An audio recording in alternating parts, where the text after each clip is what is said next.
চল দোস্ত, আমরা একটা পিকনিক করে আসি। অনেক মজা হবে কিন্তু। আচ্ছা, সমস্যা নাই, যাব। কিন্তু কবে যাব আমরা তাই বল। আচ্ছা, তোরা দুইজন বললে আমিও রাজি। আমিও যাব তোদের সাথে। কিন্তু এবার এর পিকনিকটা আগের থেকে অনেকটাই আলাদা করে করব ভাবছি। তোরা কি বলিস? ঠিক বলেছিস। প্রতিবার আর এই চুরি করতে ভালো লাগে না। চল নতুন কিছু করি এবার। কি করা যায় এবার? ভাবতাছি এবার আমরা শিকার করতে যাব। আর আমরা শিকার করে যা পাবো তাই দিয়ে আমরা পিকনিক করব। বিষয়টা কেমন হবে? কিরে, তুই কি কুত্তার মাংস দিয়ে পিকনিক করার চিন্তা করছিস নাকি? আমি নাই তাহলে তোদের সাথে। কিরে হাবলু, তুই কি কইলি এইডা? আমি কি তরে কখনো কুত্তার মাংস খাওয়াইছি? আমরা যদি শিকারে যাই তাহলে কুত্তার মাংস ছাড়া আর কি পাব? তাই বললাম আর কি। এই দয়াল হাবলু বলত্তারে থুইয়াই চলো আমির তুই যাই। তাছাড়া ওরে নিলে কামের চাইতে বেশি আকামি হইব। আরে হো না না, এই মালডারে না নিলে ব্যাগ টানবো কে তাহলে? তাও ঠিক। আচ্ছা চলো, ভালো কিছু পাবো ইনশাল্লাহ। আচ্ছা চলো তাহলে আমরা অভিযান বেরিয়ে পড়ি। তার পরের দিন সকালে ৩ বন্ধু মিলে বের হল কোথাও গহীন জঙ্গল যাওয়ার জন্য। শুরুতে তারা ট্রেন যাবে, তারপর ওইখান থেকে যাবে গাড়িতে করে বা বাস করে। গাড়িতে করে তারা অনেকটা দূর যাওয়ার পর একটা জঙ্গল কাছাকাছি গিয়ে নামল। আর সাথে করে তো তারা তাদের প্রয়োজনীয় সব নিয়ে নিয়েছে। তারা গ্রামের মধ্যে দিয়ে বিভিন্ন রাস্তা পার হয়ে জঙ্গলের দিকে যাচ্ছে।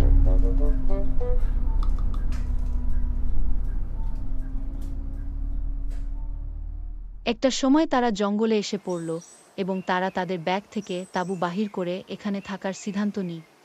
তারপর তারা তাঁবু টাঙালো এবং আগুন জ্বালালো। এখন তাদের পরবর্তী কাজ হলো শিকার করতে যাওয়া। চলো বন্ধুরা, অনেক তো হয়েছে, এইবার আমরা শিকার করতে যাই। না হলে পরে না খায় থাকতে হবে। চল, না হলে বেশি দেরি হয়ে যাবে। আচ্ছা চল, না হলে আবার কি যে খাওয়া লাগবে কে জানে। শুন, এখন আমরা হেঁটে হেঁটে জঙ্গলের অনেকটা ভিতরের দিকে যাব। তাহলে হাবলু, এখন ওই ব্যাগটা থেকে তীর ধনুক বাহির কর, আর ব্যাগটাও সাথে নিয়ে চল। আমি ব্যাগ নিব, তীর নিব। তুই কি করবি শুনি? আমি তোকে রাস্তা দেখাবো। আর বাতেন কি করবে? ও তো আমাকে রাস্তা দেখাবে। তোরা দুইজন মিলে আমারে আবার ফাঁসায় দিলি। তোর যদি তাই মনে হয় তাহলে তুই যা আমাদের আগে আগে। আরে হোনা, মজা করছিলাম ভাই, তুই যা আগে আগে। এমন মজা করবি না, তোকে মানায় না। চলো তাহলে উঠি এইবার। শিকারে যাব এখন। এখন তারা জঙ্গলের ভিতর যাওয়া শুরু করল।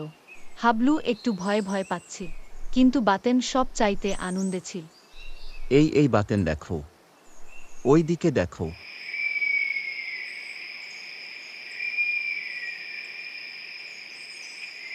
কিরে বাতেন, শিকার তো মিলে গেল।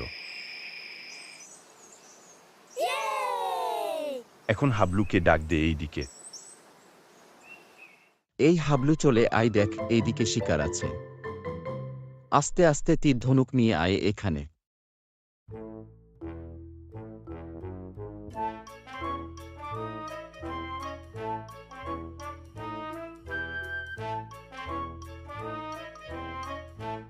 মারব কি না তাই বল। ঠিক আছে, মার।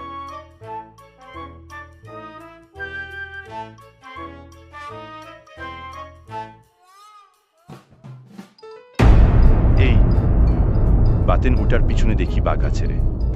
তীর মারা বন্ধ করে জলদি পালা এখান থেকে, নইলে বাঘ আমাদের খেয়ে ফেলবে। এই বাঘটা তো হরিণটার দিকে যাচ্ছে রে। আমরা জলদি পালাই এখান থেকে, না হলে বাঘ হরিণটাকে বাদ দিয়ে আমাদের খাবে। হাবলু তো পিছনে পড়ে গেল, অরেহ জলদি আসতে বল।